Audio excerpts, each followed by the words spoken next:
So mga tol, alam na nga po ng karamihan na may nakatatlong lineup na laban si Naoya Inoue. Yan po ang laban ni Inoue kay Murodjon Akhmadaliev na magaganap na sa September 14 sa Tokyo, Japan. Pagkatapos, isusunod naman ni Naoya Inoue si Nick Bull na balak ganapin sa Saudi Arabia. At next year, sa buwan ng May, yan po ang mega showdown ni Naoya Inoue sa kapwa Japanese star na si Junto Nakatani. Pero yung laban po ni Naoya Inoue sa December kay Nick Bull, napag-alaman po natin na hindi na umano matutuloy. Kaya tanong ng karamihan kung sino ang pwedeng pumalit na opponent para labanan ni Inoue sa December. Usap-usapan nga mga tol na hindi na muna aakyat si Inoue ng featherweight at mananatili muna sa super bantam hanggang sa makalaban si Junto Nakatani. At sumabog po ang balita mula sa Japan noong nakaraang araw. Prediction ng dating Japanese OPBF Oriental Pacific Super Bantamweight Champion na si Shingo Waki na wala na daw iba pang pipiliin si Naoya Inoue na opponent kundi ang matalik nitong karibal na si former 3 Division World Champion General Casimero. Si Casimero na nga lang ang nakikita ni Waki mga tol na malakas sa super bantam. So hindi lang pala mga fans ni Casimero ang umaasang matutuloy pa rin ang laban ng Inoue versus Casimero, kundi pati na din ang former Japanese champion.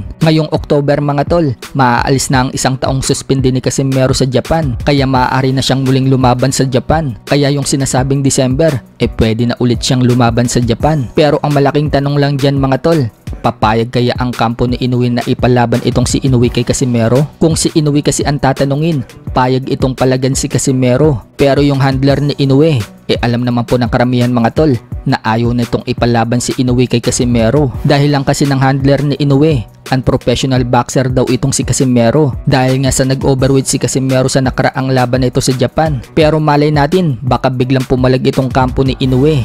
Minsan, pabago-bago din kasi ang isip nitong promoter ni Inoue.